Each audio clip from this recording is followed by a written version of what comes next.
Alhamdulillahirabbil alamin wassalatu wassalamu ala asyrafil anbiya'i wal mursalin nabiyina Muhammadin wa ala alihi washabbihi ajmain.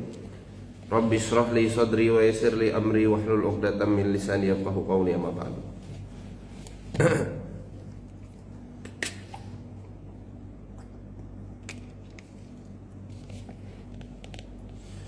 Sebelum kita mulai pengajian pada pagi hari ini, kita baca ayat kursi, Ikhlas, Falaq, Nas bersama-sama dan Sayyidul Istighfar. A'udzu billahi minasy syaithanir rajim. Bismillahirrahmanirrahim. Allahu la ilaha illa huwal hayyul qayyum. لا تأخذه سنة ولا نوم له ما في السماوات وما في الأرض من ذا الذي يشفع عنده إلا بإذنه يعلم ما بين أيديهم وما خلفهم ولا يحيطون بشيء من علمه بما شاء وسع كرسيه السماوات والأرض ولا يؤوده حفظهما وهو العلي العظيم. بسم الله الرحمن الرحيم. قل هو الله أحد الله الصمد لم يلد ولم يولد ولم يكن له كفوا أحد.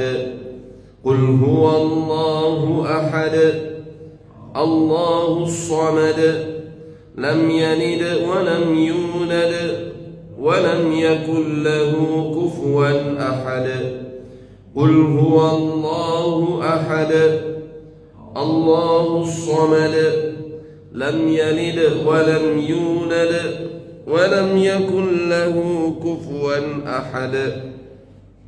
بسم الله الرحمن الرحيم. قل أعوذ برب الفلق من شر ما خلق ومن شر غاسق إذا وقب ومن شر النفاثات في العقد ومن شر حاسد إذا حسد. قل أعوذ برب الفلق من شر ما خلق ومن شر غاسق إذا وقب ومن شر النفاثات في العقد ومن شر حاسد إذا حسد. قل أعوذ برب الفلق من شر ما خلق ومن شر غاسق إذا وقب ومن شر النفاثات في العقد ومن شر حاسد إذا حسد. بسم الله الرحمن الرحيم.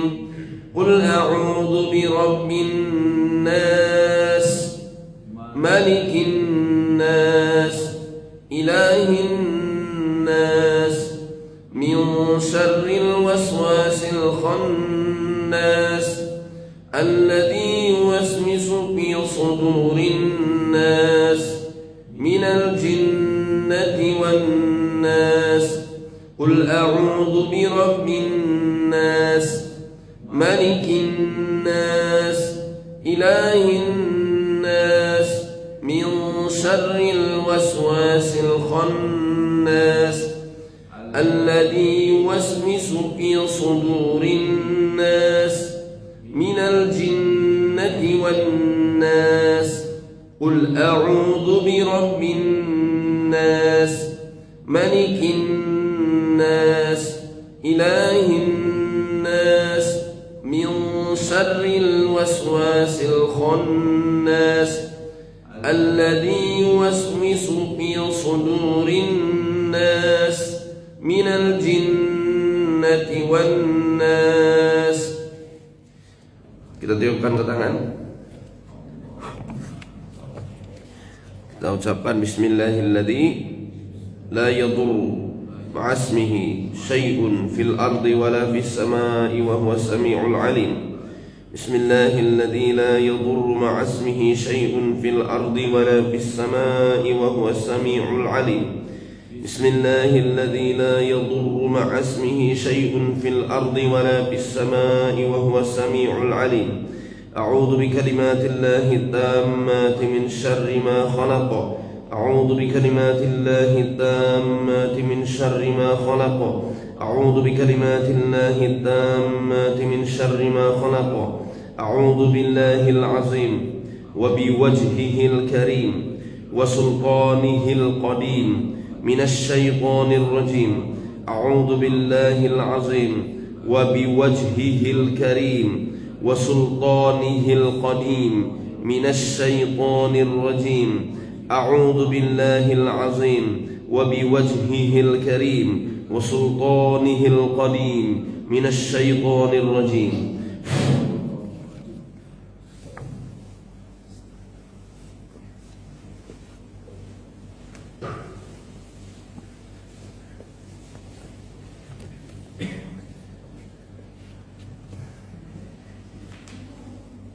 Pagi ini kita akan bahas sebuah subbab khusus di dalam buku saya, Rahasia Indigo dan Potensi Gaib Manusia.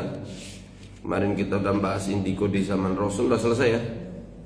Sebelum umroh ya, yang tentang Ibnu Soyyad. Jadi kemarin kita sudah bahas, ternyata di zaman Rasul juga ada anak indigo. Cuma namanya belum dinamakan indigo. Enggak ada namanya. Rasul mengatakan anta min ikhwanil kuhan. Kamu itu termasuk teman-temannya dukun. Bukan melihat hal yang bersifat gaib itu dengan jalur wahyu. Ya, bukan melalui wahyu, bukan melalui pancaran nur ilahi. Nur Allah yang ditorehkan di hati. Ya, kamu tuh lihat, kamu tuh dengar, kamu tuh tahu cuma karena dibisiki temanmu dari bangsa apa? Jin. Ya, dari bangsa jin. Nah, maka dari itu pagi ini kita akan bahas sebuah subbab ya, jadi dari bab yang besar saya tulis dengan nama Potensi Gaib Manusia.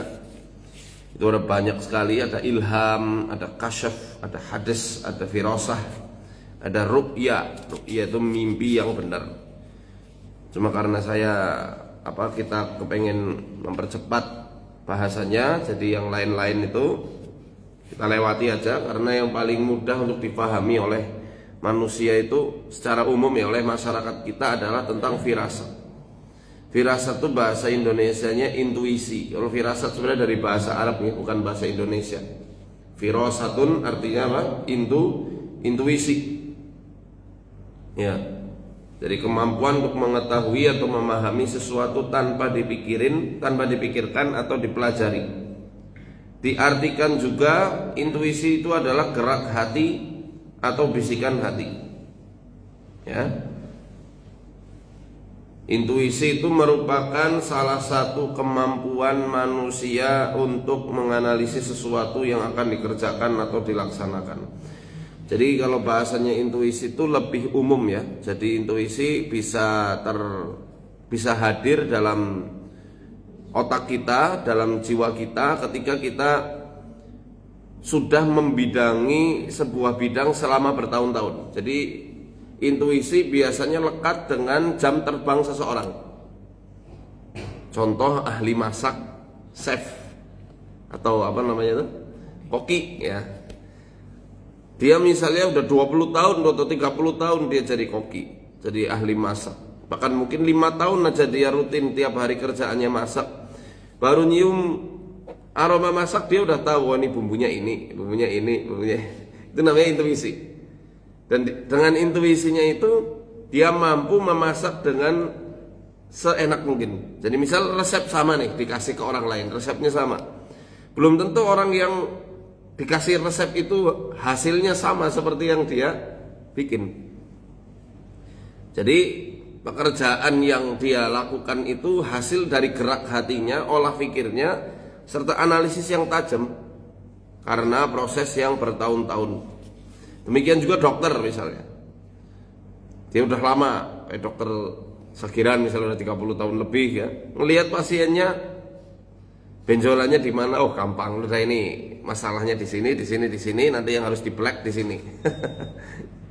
Ada orang ahli jantung, dia bisa tahu oh ini orang kena penyakit jantung atau enggak hanya dengan melihat gestur tubuhnya. Kenapa? Karena sering lihat pasiennya, sering lihat pasien yang dia tangani kena penyakit jantung itu apa aja masalahnya, apa aja ciri-cirinya dalam dirinya. Ya, misal saya peruqyah, saya tahu ya, bisa menganalisis oh ini orang ada khodamnya atau enggak. Karena udah lama dan memang bidang saya di sini, sehingga itu terasah dengan sebaik mungkin. Termasuk juga montir dan lain-lainnya. Misal dengar suara mesinnya aja dia udah ngerti, oh ini masalah nih, ada masalah nih. Ya. Nah, firasat yang dimaksud ini berasal dari bahasa apa tadi? Arab. Ya. Jadi firasat adalah istilah untuk menyebut penyimpulan keadaan-keadaan batiniah atau keadaan-keadaan yang tidak terlihat berdasarkan tanda-tanda lahiriah. Maksudnya berdasarkan tanda-tanda yang kasat mata. Para psikolog melihat orang, oh kondisinya kok seperti ini, gesturnya seperti itu, intonasi suaranya kok lemah. Oh, ini jangan dia lagi menyimpan masalah tapi dia nggak pernah menyampaikannya. Sedih misalnya. Ya tapi itu hanya sekedar analisa dini, bukan diagnosa. Kalau diagnosa tegak setelah proses anamnesis. Setelah ada wawancara, dikulik lebih dalam akarnya, baru nanti tegak diagnosa dan juga arah terapinya bakal kayak gimana. Tapi kalau hanya untuk menganalisa atau berasumsi awal dengan intuisinya, hanya melihat dari tanda-tanda yang terlihat, baik itu melalui suara, bentuk tubuh, gerak mata, intonasi suara, kemudian cepat atau lambatnya seseorang dalam berbicara dan lain-lain, itu bisa dipelajari untuk mengetahui apa yang nggak terlihat. Dan kitab-kitab tentang melihat tanda-tanda dari bentuk fisik seseorang untuk melihat perilaku batiniahnya itu banyak sekali tersebar dan ditulis oleh ulama-ulama kita. Termasuk yang sudah diterjemahkan itu kitabnya Fakhrur Razi, judulnya Kitab Firasat. Kitab apa? Kitab Firasat. Ya. Dan itu ada banyak lagi manuskrip-manuskrip kuno tentang kitab firasat. Termasuk di dalam kitab Manaqibus Syafi'i, Al-Imam Syafi'i pernah mempelajari ilmu firasat di Yaman. Jadi beliau punya kitab-kitab firasat tebal-tebal itu dipelajari. Sampai suatu ketika beliau melihat ada seorang bule, matanya biru, rambutnya pirang, ya, yang ketika beliau pelajari dalam kitab firasatnya, orang tersebut dengan ciri-ciri yang beliau lihat saat itu, orang itu disebutkan di dalam banyak kitab-kitab firasat adalah orang yang memiliki watak buruk. Tetapi ketika dia melakukan perjalanan hendak pulang, ternyata dijamu sama laki-laki bule itu dengan sangat baik. Dikasih penginapan, kudanya dirawat, dikasih parfum, maunya dijamu sebaik mungkin, dilayani sebaik mungkin. Terus Imam Syafi'i sempat ragu, ini ilmu firasat ini jangan-jangan ilmu yang nggak paten ini, pseudosains kalau zaman sekarang ya, ilmu pengetahuan yang palsu. Masa berbeda 180 derajat apa yang ditulis dalam kitab firasat dengan apa yang aku lihat. Katanya orang dengan ciri yang seperti ini perilakunya buruk, nyatanya dia baik banget. Sebelum hampir Imam Syafi'i itu membuang kitab-kitab firasatnya, ternyata ketika mau pulang, saat beliau mau berterima kasih sama pemuda bule itu, baru muncul watak aslinya. Iya, suruh bayar. Emang kamu kira apa yang aku lakukan ini semua gratis? Enak aja. Bayar sekian dinar, bayar sekian dinar. Diperas Imam Syafi'i. Diperas Sampai akhirnya nggak jadi dibuang. Oh, ternyata benar apa yang aku pelajari dari ilmu firasat, bahwa orang dengan karakter yang semacam, orang dengan ciri-ciri fisik yang semacam ini menandakan perilaku yang begitu. Maksudnya perilaku yang buruk. Tepat seperti apa yang dituliskan dalam kitab-kitab firasat yang beliau kumpulkan. Nah, kisah ini bukan kisah burung saja, bukan kabar burung saja, bukan omong kosong. Karena kisah ini ditulis oleh beberapa murid-murid Imam Syafi'i dan ditulis dalam kitab manakibnya Al-Imam Syafi'i, Manakibus Syafi'i, bahwa beliau dalam perjalanan hidupnya pernah belajar ilmu firasat. Nah, itu dikiranya baik, ternyata ketika mau pulang diminta bayaran, diperas. Ini untuk biaya parfum segini, biaya merawat kudamu segini, wah, biaya untuk tempat tidurmu segini. Akhirnya diprank ya. Dikiranya baik, ternyata ya sesuai dengan dugaan yang ada di dalam kitab firasat itu.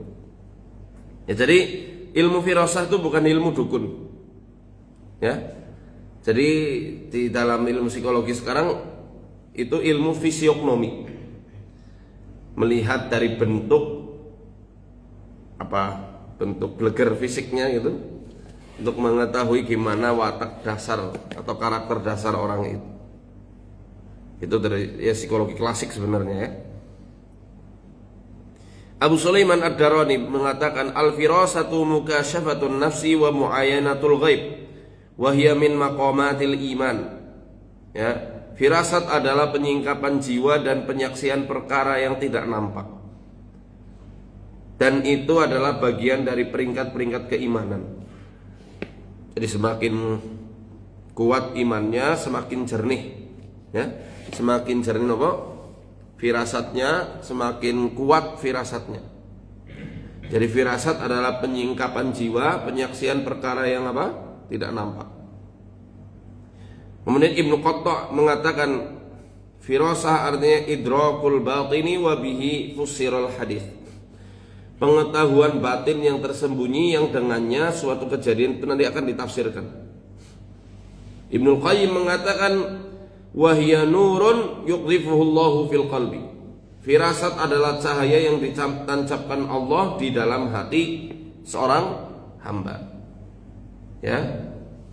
Fayahturu lahu syai' fayakunu kama khutira lahu. Kemudian terbesitlah di dalam hatinya sesuatu, ya, kemudian terjadi seperti apa yang terbesit di dalamnya. Dari kerenteknya ada apa ya? Aku bahagia banget. Nah, jadi tiba-tiba tuh ada rasa bahagia. Ternyata ada kabar, oh bentar lagi adik kandungnya dilamar misalnya, atau mungkin dia keterima di sebuah pekerjaan atau yang lainnya. Jadi perasaan atau cahaya dari Allah Subhanahu wa taala yang memang ditorehkan di hati seorang hamba, kemudian ketika sudah terbesit terjadi kejadiannya sebagaimana apa yang terbesit di dalam pikiran atau di dalam batinnya. Wa yanfudu ila al-aini fatara ma la yarahu ghairuha. Kemudian cahaya itu akan menyusup ke mata orang itu sehingga dapat melihat apa yang tidak dilihat oleh orang lain.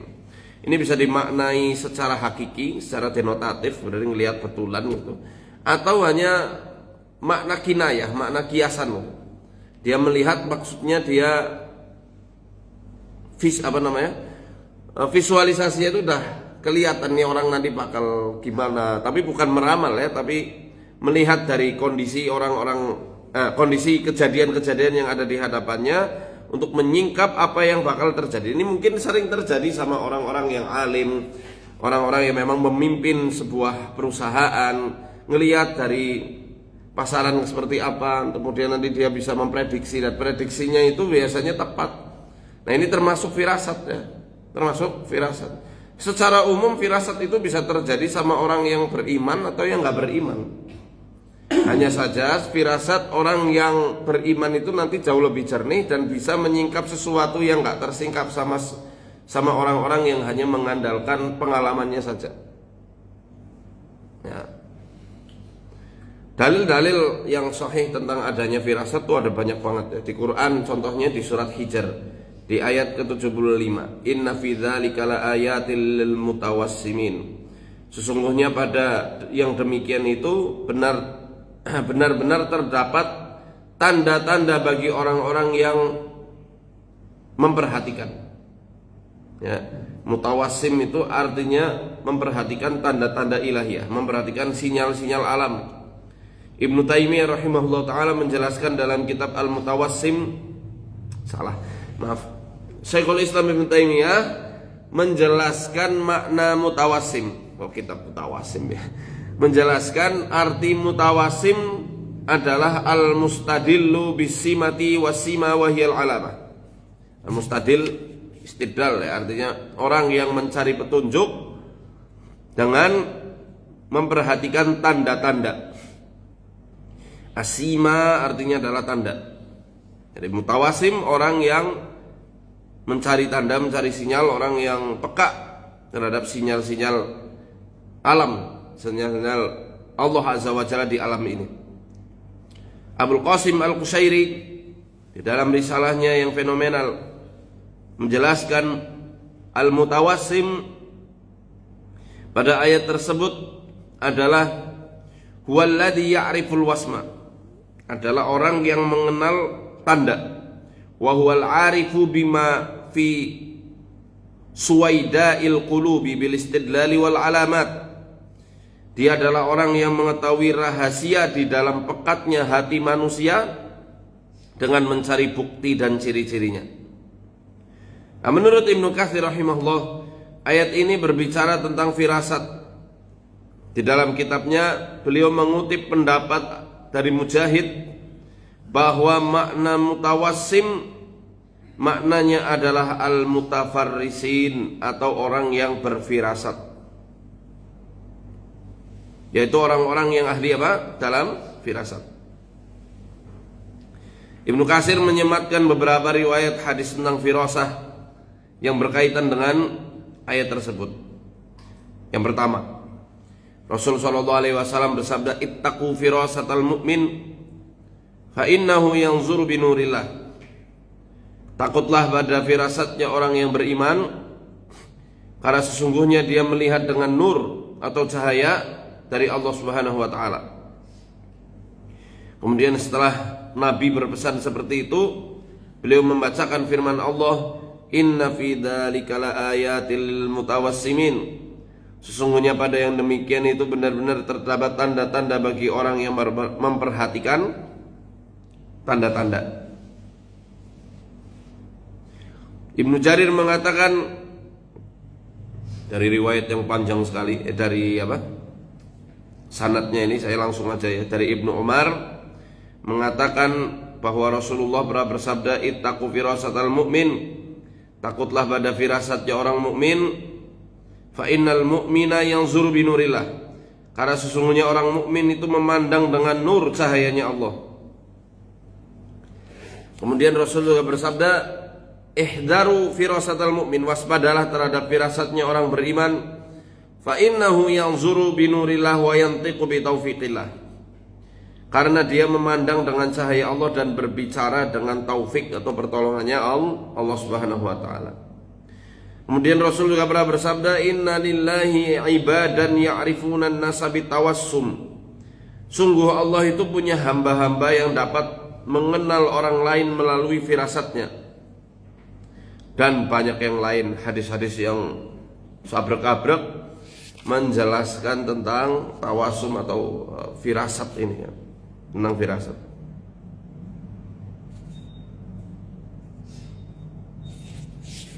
Nah, gimana caranya supaya orang bisa mendapatkan firasat yang kuat? Nah, di sini kita bisa mengambil faidah dari hadis Nabi Shallallahu Alaihi Wasallam dalam Sahih Bukhari, yang mana beliau pernah bersabda begini, wa ma taqarraba ilayya abdi, ini hadis qudsi ya. Wa ma taqarraba ilayya abdi bi syai'in ahabba ilayya mimma aftaradtuhu alaihi. Tidaklah seorang hambaku mendekatkan diri kepadaku, kata Allah, dengan sesuatu yang lebih aku cintai daripada hal-hal yang telah aku wajibkan baginya. Jadi kita mau dekat sama Allah, jalankan dulu yang wajib. Wajib sudah dikerjakan, susul sama yang sunnah. Jangan malah mengandalkan yang sunnah tapi yang wajib ditinggalkan. Justru yang wajib dulu. Karena sesuatu yang Allah wajibkan itu jauh lebih dicintai Allah. Syukur ditambah yang sunnah. Wala yazalu 'abdi yataqarrabu ilayya bin nawafili hatta uhibbah. Nah, dan senantiasa hambaku mendekatkan diri kepadaku dengan amalan-amalan nafilah sunnah. Nah, baru kemudian ditambah sama yang sunnah hingga aku mencintainya. Fa idza ahbabtuhu kuntu sam'ahu alladhi yasma'u bihi. Kalau aku sudah mencintainya, aku akan menjadi pendengarannya. Ya, bukan menjadi, maaf. Ya, yang dimaksud kuntu sam'ahu ini bukan aku menjadi ya, tapi aku mengawal pendengarannya yang dia gunakan untuk mendengar, sehingga selalu terjaga dari mendengar hal-hal yang enggak Allah ridhoi. Wa kuntu sam'ahu wa kuntu basarahu alladhi yubsiru bihi, dan mengawal penglihatannya ketika dia sedang melihat. Wa yadahu allati yabtishu biha, dan mengawal tangannya ketika dia bekerja. Wa rijlahu allati yamshi biha, dan kakinya ketika dia berjalan. Wala in sa'alani la u'tiyannahu, kalau dia meminta kepadaku, kata Allah, pasti aku akan benar-benar memberikannya. Wala in ista'adzani la u'idzannahu, kalau dia meminta perlindunganku, niscaya aku akan melindunginya. Ibnu Qayyim menjelaskan keterikatan hadis tersebut dengan firasat. Jadi hadis ini ditulis dalam kitabnya Ibnu Qayyim, di kitab Ar-Ruh ya, di dalam kitab Ar-Ruh. Hadis ini dijadikan sandarannya Ibnu Qayyim. Beliau mengatakan, langsung aja ya, Allah mengabarkan bahwa kedekatannya kepada seorang hamba akan melahirkan kecintaan Allah kepada hamba tersebut. Nah, apabila Allah telah mencintai seorang hamba, maka Allah akan mendekat pada pendengarannya, pada penglihatannya, tangannya, serta kakinya, sehingga hamba itu akan mendengar dengannya, melihat bersama Allah Azza wa Jalla. Bekerja juga demikian, berjalan juga dengan pengawasannya Allah Subhanahu wa taala.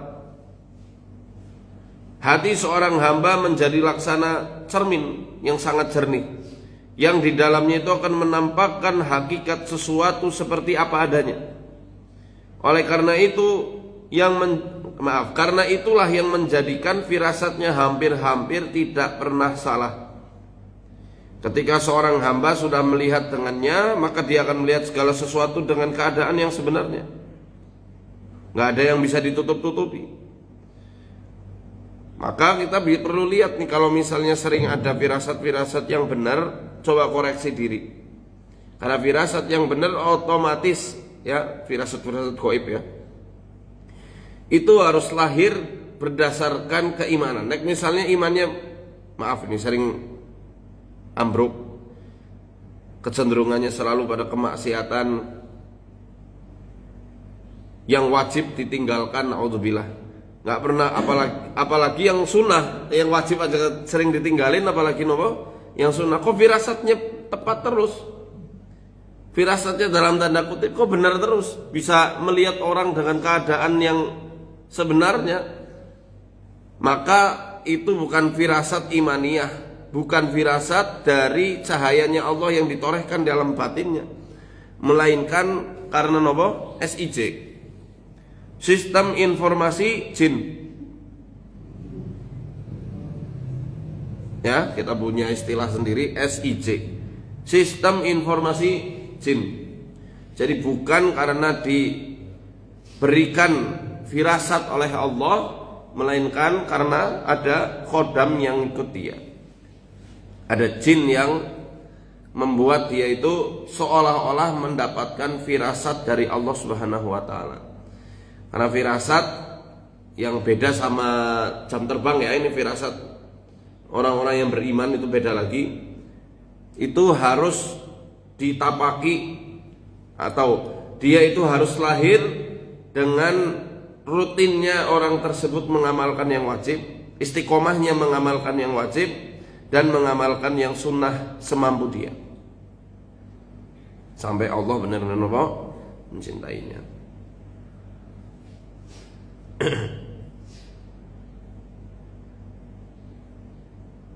Nah, kita langsung aja ke jenis-jenis firasat. Tadi kan kok dibedakan antara intuisi yang kaitannya dengan jam terbang seseorang dalam bidang tertentu dengan intuisi yang basicnya adalah dari keimanan, yaitu beda ya, ada bedanya. Al-Ghunaiman di dalam kitabnya, kitab Ilmul Ghaib namanya, membagi firasat itu menjadi dua jenis. Beliau menuturkan begini: an-naw'ul awal, jenis yang pertama, al-firasatut tabi'iyyatul muktasibatul lati tahsulu atau tuhsalu minad dilalati wat tajarub. Pertama adalah firasat alami yang bisa digapai atau bisa diusahakan, bisa diupayakan dengan cara mengambil data-data serta eksperimen-eksperimen. Jadi berdasarkan pengalaman empiris orang. Ya, jenis pertama ini firasat alami, yaitu firasat yang bisa diupayakan, mencari data-data ya dari kumpulan fakta-fakta yang ada, kemudian dengan eksperimen-eksperimen orang tersebut, trial and error, dilihat, oh udah lama ternyata dia membidangi sebuah bidang itu. Nah, kemudian muncul firasat, itu namanya firasat tabi'iyah. Firasat apa? Tabi'iyah atau firasat alami. Firasat alami, karena dia sudah banyak melakukan eksperimen sehingga terstrukturlah keilmuan secara empiris bagi dia. Pengalaman-pengalamannya itu yang bisa melahirkan firasat alami. Nah, jenis kedua adalah al-firasatun natijatu an ba'di ma yuqihu Allah fi qulubi ibadihi, yaitu firasat yang dihasilkan dari sebagian yang telah Allah turunkan ke dalam hati hambanya, dan sesuatu yang diraih dengan karomah atau selainnya. Selain karomah apa? Ma'unah. Ma'unah artinya pertolongan. Nah, kalau firasat jenis kedua ini memang karena apa? Iman. Hasil dari apa? Iman, kemudian Allah kasih bonus karomah, kemuliaan dari Allah, atau ma'unah, pertolongan dari Allah. Menurut Az-Zaghabi, beliau menjelaskan firasat ada 3 jenis. Nah, ini mungkin yang lebih mudah untuk kita pahami. Pertama, firasat iman, firasat imaniyah. Nah, kalau tentang firasat imaniyah, kisahnya banyak tuh ulama-ulama salaf yang pernah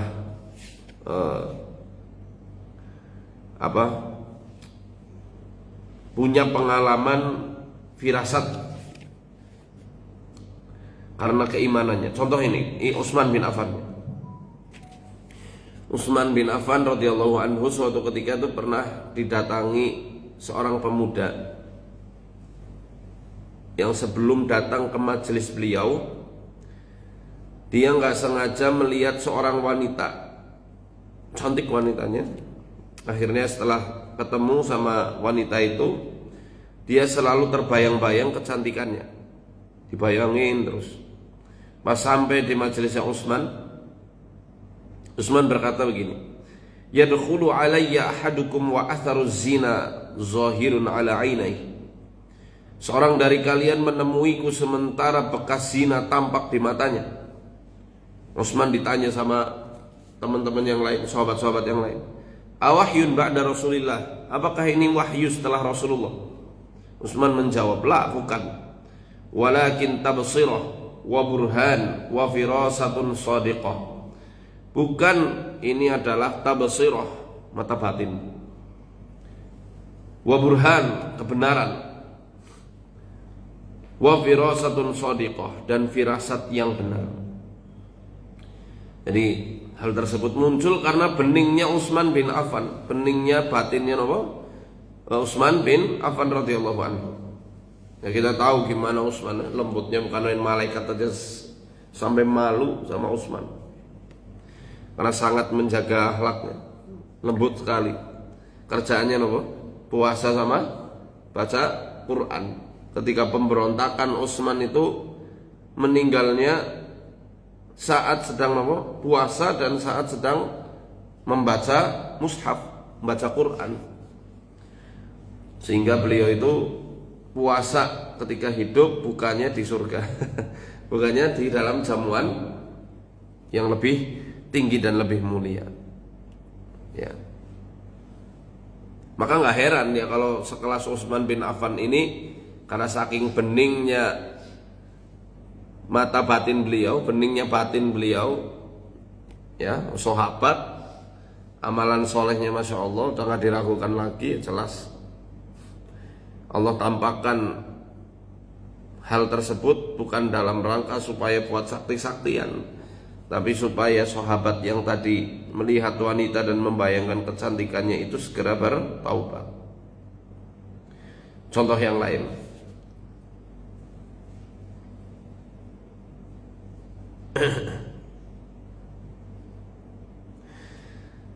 ini kisah dari Imam Syafi'i.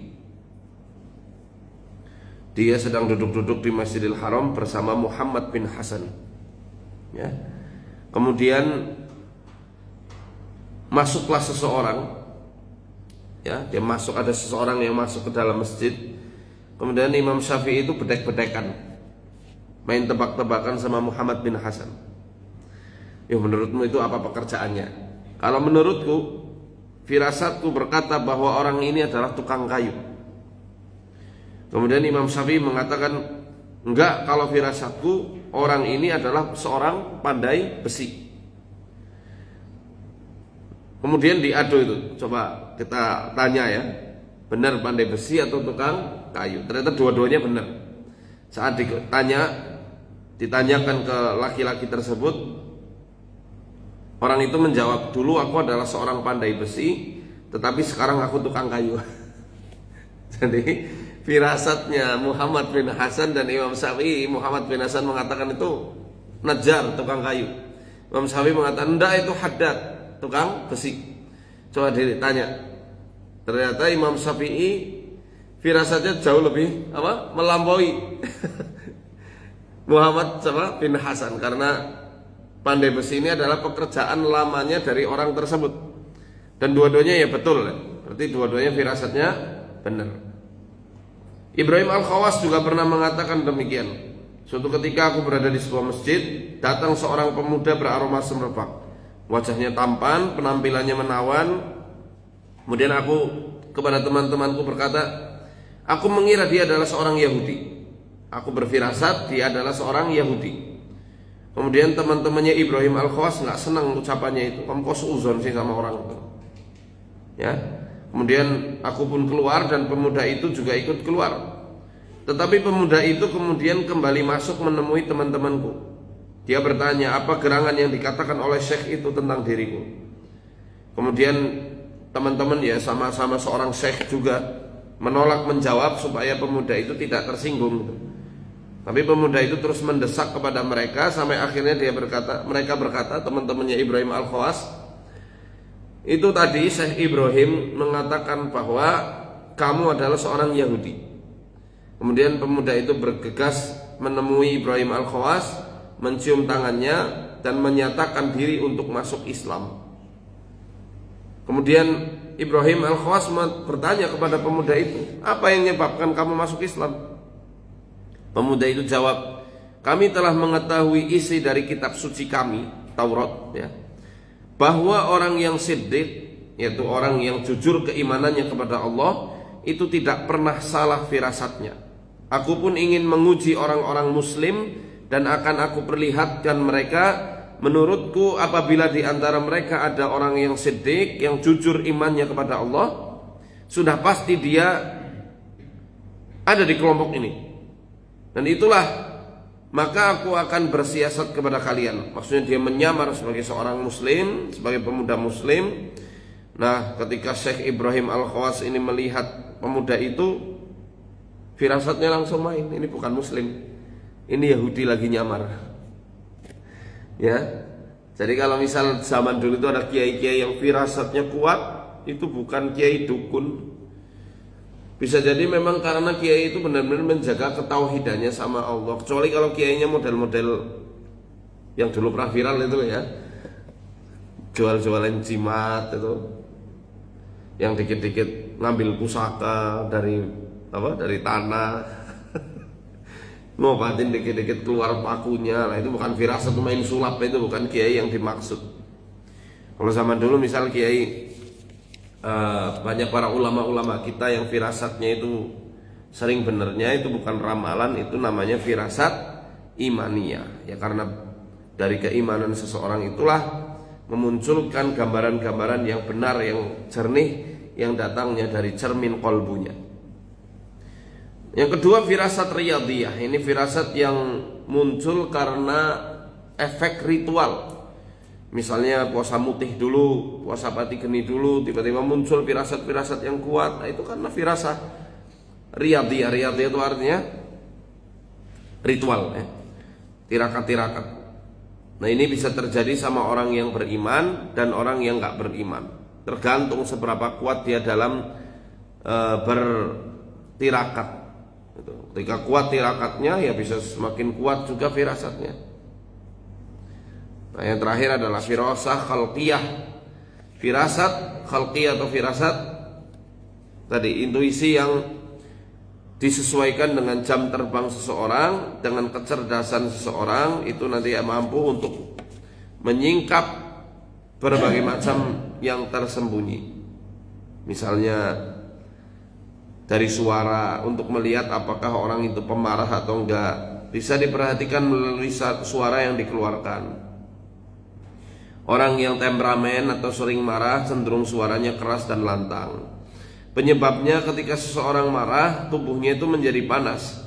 Akibatnya rongga-rongga dan sekat-sekat yang terdapat pada sistem vokal manusia itu menjadi terbuka lebar. Dan kondisi itulah yang membuat suara itu terdengar lebih tinggi dan lebih lantang.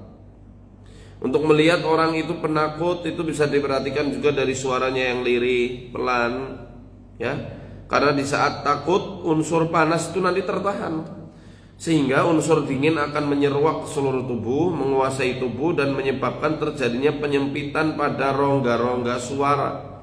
Itulah yang mengakibatkan suara menjadi lirih, pelan. Kemudian untuk menyingkap perilaku dan bentuk rupa, misalnya ini ya, menyingkap kepribadian dan watak seseorang, yaitu bisa dilihat perilakunya secara alami, perilaku yang alami dan spontan yang akan menimbulkan bentuk rupa yang khas. Di dalam ilmu firasat itu, perilaku yang alami itu disebut tabi'iyah, ya, alami ya.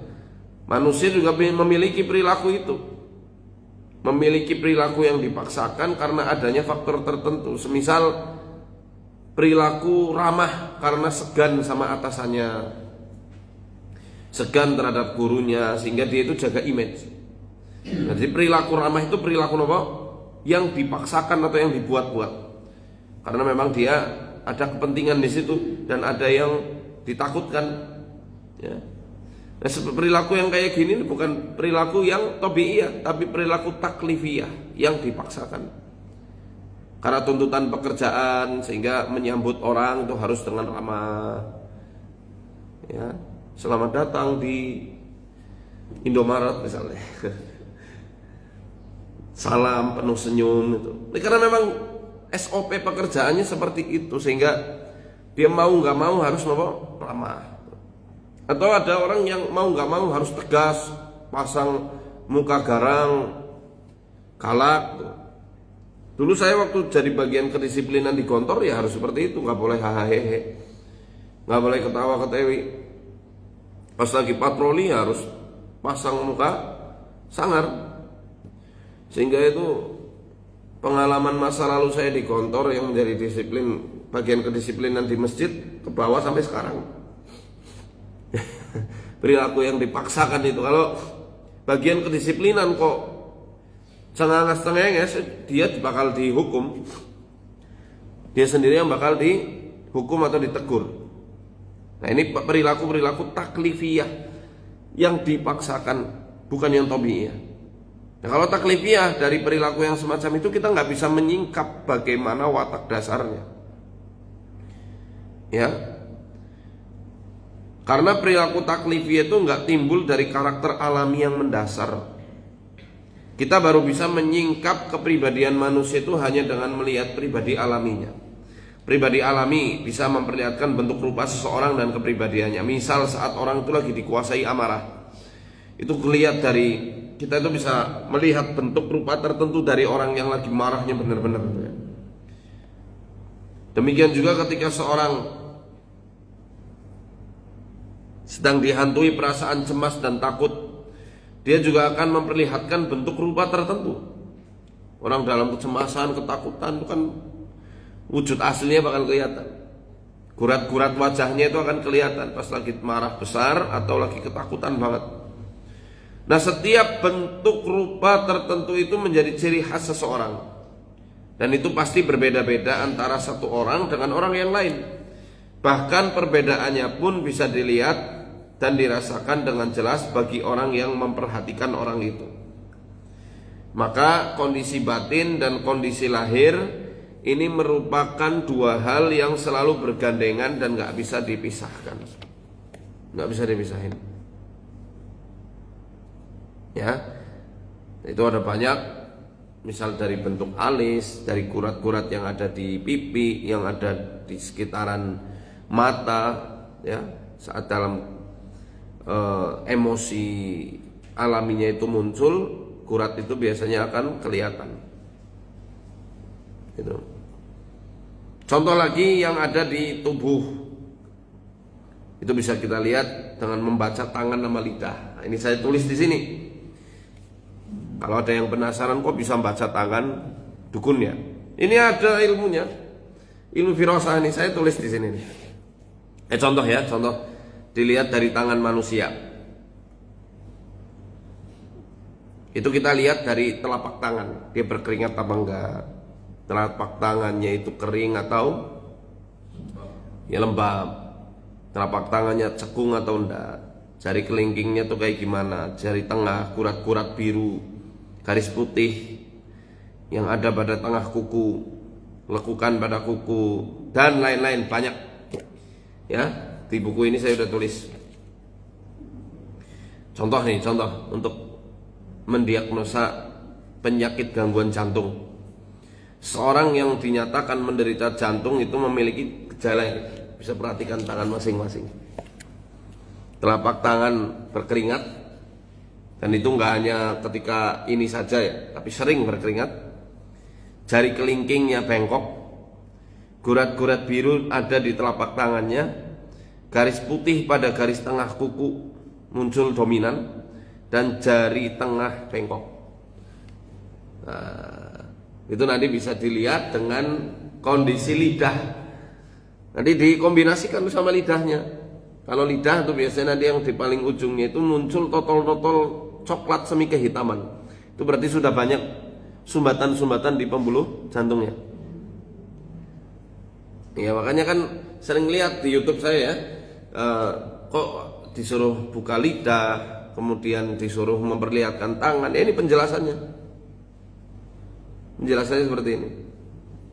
Ini dari disiplin TCM ya, Traditional Chinese Medicine. Dalam Tibun Nabawi juga dijelaskan tentang konsep lembab dingin. Itu ada di dalam kitabnya Ibnu Qayyim al-Jauziyah. Ya, dalam kitab-kitab firasah yang lain juga disebutkan. Ini fisiognomi dalam rangka menyingkap penyakit ya, untuk menjaga kesehatan seseorang. Contoh yang lain, penyakit tiroid misalnya, telapak tangan berkeringat, tangan gemeter, benjolan pada pangkal ibu jari. Kemudian penyakit alergi, ada kurat-kurat biru di telapak tangan, kuku rusak, perut ibu jadi membiru, perut ibu jari maksudnya perut ibu jari membiru, biasanya ada alergi. Coba dilihat, yang biru-biru biasanya ada alergi. Kalau birunya sampai ke sini, sampai sini, itu biasanya dia lagi mengalami sembelit parah. Itu ilmu diagnosa yang juga saya pelajari 12 atau 13 tahun yang lalu lah. Ya pas sebelum saya ke Mesir tuh, saya sempat belajar tentang kayak gitu. Ya. Dan memang terbukti. Kemudian kalau misal mau lebih jelasnya ya periksa dokter juga, jangan mengandalkan lihat tangan sama lidah tok, tetap harus cek medis. Penyakit tensi sama stres bisa dilihat dari telapak tangan, lagi-lagi berkeringat atau enggak. Jari kelingkingnya bengkok, muncul kurat-kurat biru juga di telapak tangan, lekukan pada kuku. Dan nanti bisa kita lihat juga melalui lidahnya. Mau praktek mau enggak? Kayaknya enakan pakai ini ya, pakai proyektor ya. Apa besok kita lanjut firasat ini? Nanti saya kasih proyektor, jadi ibu-ibu, bapak-bapak bisa melihat gimana kondisi lidah orang yang dalam kondisi bermasalah atau enggak. Nanti biar bisa kita lihat tiap pagi, bercermin lihat lidahnya, pelet, sambil kemudian nanti diukur juga sama alat ukur tekanan darah, tensi ya, diukur dengan tensi. Nanti bisa buat pelajaran kita insya Allah dari tangan, dari lidah. Nanti akan kita pelajari lebih lanjut pekan depan insya Allah. Baik, sekarang silakan bagi yang mau bertanya. Dan teman-teman yang tadi tanya yang ada di rumah, itu dari buku mana? Ini dari buku ini, buku Rahasia Indigo dan Potensi Gaib Manusia. Ini ada di buku ini. Oke, silakan yang mau bertanya.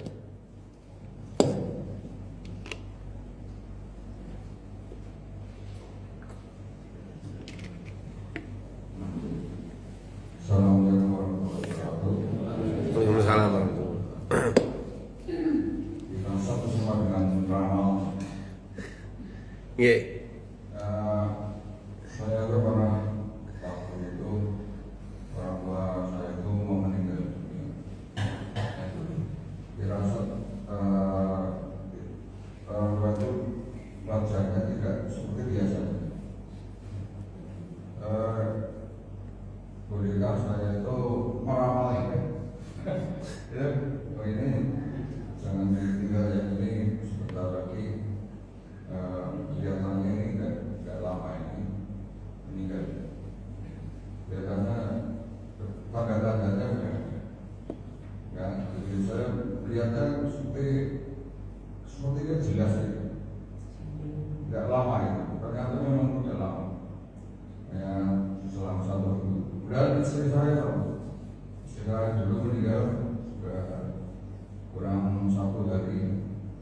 Kurang 1 hari tanda-tandanya berbeda. Ini yang nunggu sih saya yang nunggu. Ternyata selama 1 hari tidak ada. Nah itu bolehkah seperti saya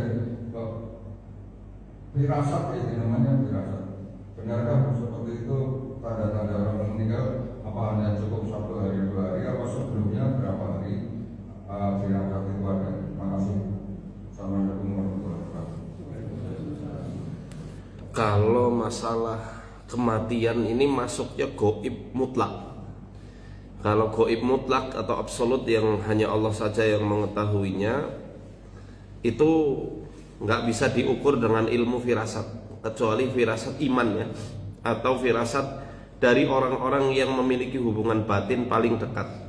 Jadi untuk menghitung kiranya ketika ada kerentak dalam hati, kok ini udah beda.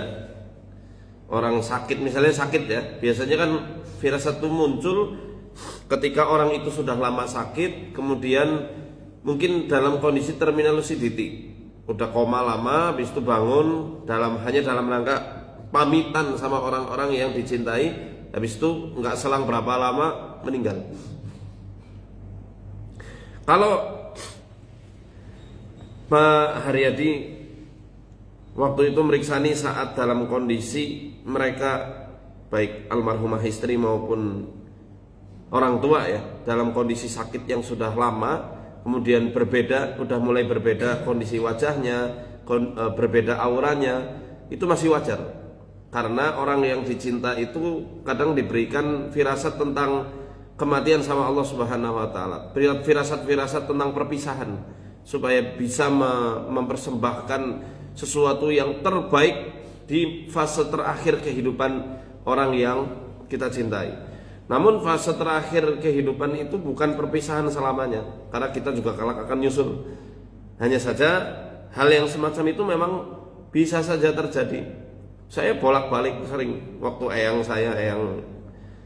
Uti kemarin yang meninggal Ramadan itu, juga saya bilang nih kayaknya sih nggak sampai 10 hari, kayaknya bakal di 10 hari terakhir ini, karena memang sudah berbeda, udah mingkup, udah layu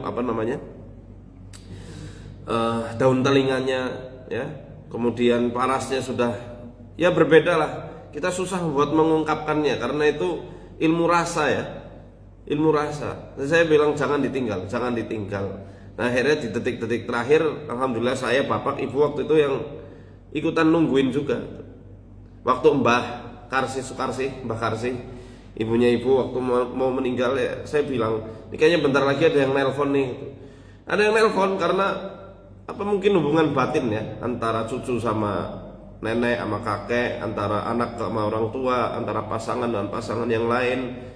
Kadang hati itu ilmu hati itu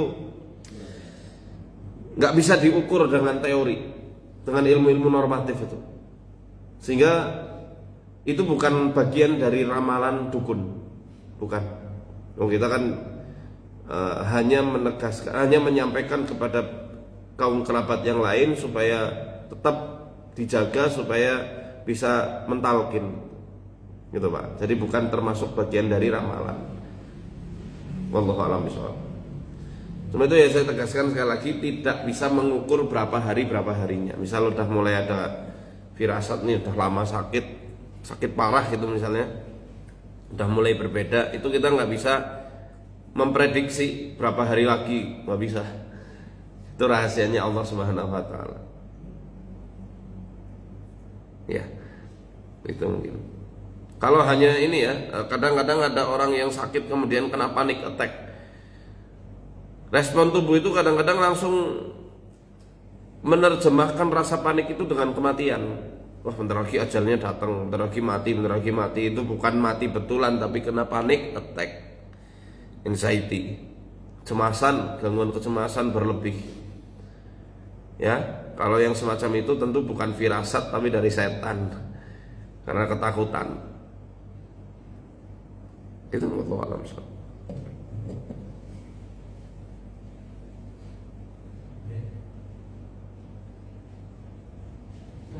Iya man, masih sampai jam 6 boleh. Sudah, izin pertanyaan Ustaz. Ini biasa dijumpai dalam kehidupan sehari-hari. Misalnya dalam olahraga Ustaz. Biasanya kan dalam olahraga itu kan ya misalnya badminton misalnya. Ada orang yang prediksinya selalu tepat, padahal tidak dia tahu seperti itu. Karena itu termasuk apa yang akan terjadi seterusnya. Sehingga akhirnya orang tersebut menjadi disegani. Wah, hati-hati kalau sudah beliau yang mengatakan sesuatu, maka biasanya tepat. Habis itu terus jadi diikuti oleh yang lain. Yang seperti ini apakah diperbolehkan? Apakah tidak termasuk dalam sendaguro yang membahayakan keimanan? Ataukah hanya semata-mata tebak-tebakan biasa saja? Demikian. Itu saking seringnya orang itu nonton olahraga, bisa jadi dia hanya ilmu prediksi saja. Ada yang suka main nonton bola, saya paling nggak seneng bola dari dulu. Nggak seneng liatnya itu. Kalau main seneng, kalau nonton ngapain bola satu direbutin banyak orang. Ya bagi saya pribadi kurang seneng tuh. Kalau nonton ya, kalau main saya seneng. Jadi kalau untuk memprediksi hal kayak gitu dari orang yang memang sudah lama mengikuti pertandingan olahraga tertentu, ya bisa saja terjadi dan tepat. Itu hanya ilmu-ilmu prediksi lah, ilmu cocok logi. Melihat dari siapa lawan siapa yang bakal bertanding di medan laga. Nah itu bisa dari situ ya, bukan ramalan, bukan. Apa itu membahayakan iman yang kalau dia sampai dianggap dukun ya, dimintai air untuk supaya pertandingannya menang lah, itu sudah bahaya ya. Tapi kalau hanya sebatas itu ya nggak membahayakan lah. Ya, bagi kami pribadi itu nggak termasuk yang sangat membahayakan. Lah orang kayak gitulah, kecuali dia sudah sampai dimintai pasang susu, kemudian dimintai ramalan-ramalan, dimintai nomor togel, itu sudah sampai tahap yang membahayakan iman. Gitu. Ya tinggal dipahamkan aja lah, cuma cocok logi, semua orang sih bisa. Hanya prediksi-prediksi iseng saja. Itu kan pertandingan apa biasanya yang sering buat bedekan? Nah bola, ini kan bisa diprediksi kan? Buat taruhan ya. Itu mengikuti terus ya, mengikuti jalannya permainan. Si A, si B, Iya, saya rasa begitu. Jadi dia memang sudah ada data. Dia orang cerdas sebenarnya tuh. Ya, kalau saya rasa itu dia pintar memprediksi. Oke, nggak mesti harus jadi dukun. Yang lain mungkin ibu-ibu mengkonsul kesehatan boleh. Saya habis ini mau istirahat sebentar karena saya habis safar. Kalau mau konsul atau mau tanya ketika kajiannya, monggo. Assalamualaikum warahmatullahi wabarakatuh. Waalaikumsalam. Kalau seseorang itu sudah sakit parah dan dia itu sudah tidak bisa diajak komunikasi, apakah dia itu masih bisa mendengarkan? Misalnya dituntun supaya mengucapkan dari bawah, apakah dia bisa mendengarkan? Tapi dia sudah tidak bisa mengucap. Apakah dia masih bisa mendengarkan? Terima kasih. Oh iya. Maksudnya dia koma kah atau apa bu? Dia belum koma sih, tapi sudah tidak bisa komunikasi gitu, tidak ada respon, ya ada respon tapi sedikit. Saya yakin dia masih bisa mendengar walaupun sayup-sayup. Dan pendengaran batin itu jauh lebih peka daripada pendengaran fisik. Jiwa kita itu bisa saling bertaut dan bisa saling berkomunikasi. Selagi kita menghadirkan rasa sayang, rasa cinta kepada orang yang sedang koma, itu dia akan kerasa dengan bahasa sentuhan, dengan bahasa nafas, dia akan terasa. Kemudian tetap tuntun la ilaha illallah, pokoknya sering dituntun seperti itu. Itu dia akan kerasa dan akan merespon getaran jiwa kita. Seperti itu ya. Saya pernah dapat pengalaman orang yang koma di ICU, kemudian didatangkan orang yang dicinta. Saat orang yang dicintai itu datang, tiba-tiba orang itu meneteskan air mata. Ini menandakan sebenarnya dia mengenal, merespon, tapi bukan melihat secara fisik. Tubuh kita ini tubuh yang cerdas, tubuh yang Allah berikan banyak sekali karunia, termasuk tubuh halus, yaitu jiwa itu. Mungkin secara fisik dia off, tapi jiwanya kan hidup. Selagi dia masih hidup, selagi ruhnya masih ada, maka jiwa itu bisa saling bertaut. Ya, jadi kuncinya hadirkan rasa cinta, hadirkan rasa sayang saat menjenguk orang yang dalam kondisi koma seperti itu. Insya Allah dia akan tetap bisa merespon. Wallahu a'lam bishawab.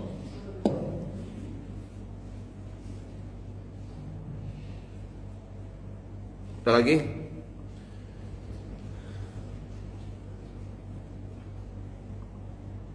Assalamualaikum warahmatullahi wabarakatuh. Waalaikumsalam. Saya mau nanya Ustaz, kan saya punya mama, terus mama saya tuh sudah lama sakit. Sakitnya tuh kalau aku lihat tuh non medis sama medis. Terus sakitnya dari kelas 3 SD.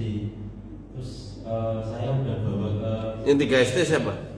saya. Hmm. Terus sampai sekarang, terus aku belajar rupiah mandiri dari buku Ustaz. Terus habis itu saya praktekin ke mama, terus beli mantu juga yang buat diminum itu, tapi mama nggak pernah mau. Terus kalau mama dimandiin daun bidara juga nggak mau kan. Saya nanam daun bidara, terus sempat saya masukin ke rumah sakit psikiater, sampai masuk rumah sakit jiwa itu keluar masuk karena saya tunggal, papa udah nggak ada. Jadi akhirnya terus-terusan kayak gitu.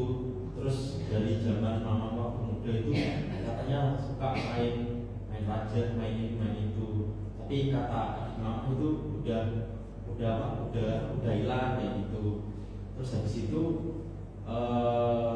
sampai detik ini pun saya bingung mau nyikapinya kayak gimana. Dan kebetulan kan kadang ada firasat tuh yang ini firasat yang benar-benar firasat atau ditunggalin sama jin kayak gitu-gitu. Karena mama sering kayak kangen, tapi setelah saya pulang tuh mama nggak ada kayak pergi gitu.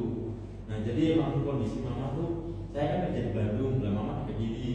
Terus habis itu pas setiap saya balik itu mama tuh nggak pernah ada macam kayak gitu. Terus sebenarnya kan nggak direstui juga untuk kerja di Bandung, sampai pernah sempat dicariin apa gitu. Dan jadi pas setiap waktu itu saya kepala itu rasanya kayak mau pecah gitu. Tapi lama-lama saya kayak rukyah mandiri terus, akhirnya lebih baik lagi. Tapi kalau saya boleh menunjukkan video mama saya ke Ustadz, saya pengen tahu sih kayak kondisinya tuh kayak seperti apa sih. Saya pengen tahu jawabannya aja. Coba sini. Masnya dari mana aslinya? Kediri. Coba lihat.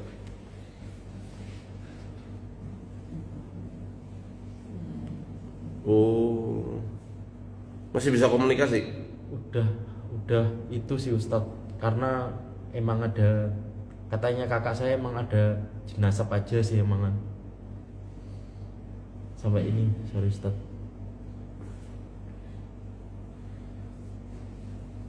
Sampai saya sering kayak didoain kayak udah kamu cepet mati aja kayak gitu juga. Apa diagnosa psikiater? Kalau psikiater ya. Skizofrenia. Ini skizofren ini. Ya.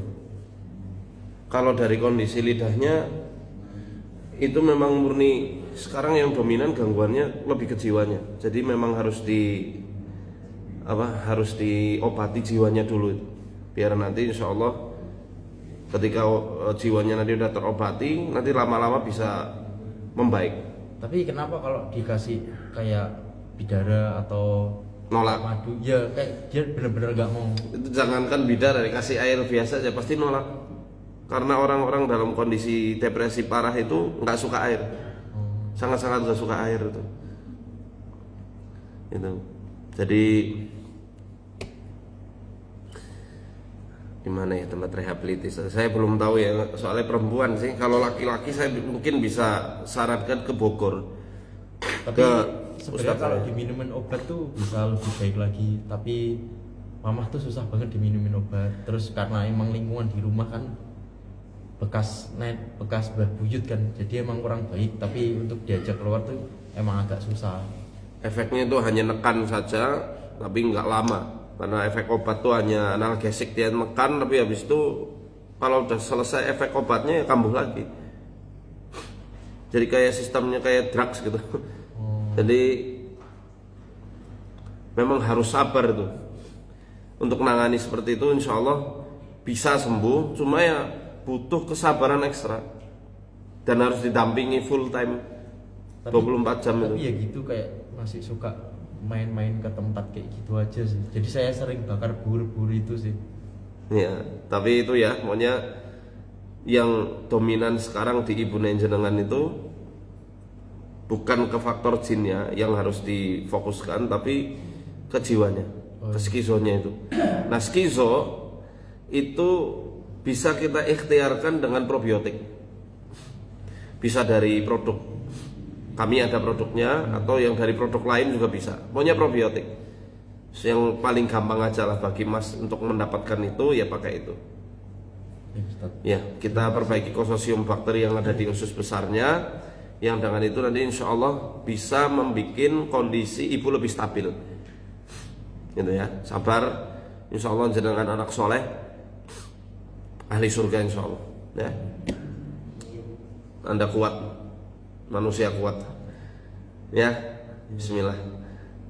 Nanti kami coba bantu untuk menanyakan tempat rehabilitasi. Soalnya kalau kayak gitu harus dipondokin. Itu sudah berkali-kali saya dipondokin. Udah. Tapi Tapi di RSC atau di mana? ya di RSC.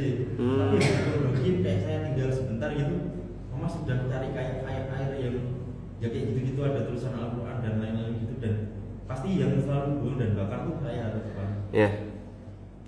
Itu karena trauma masa lalunya sebenarnya.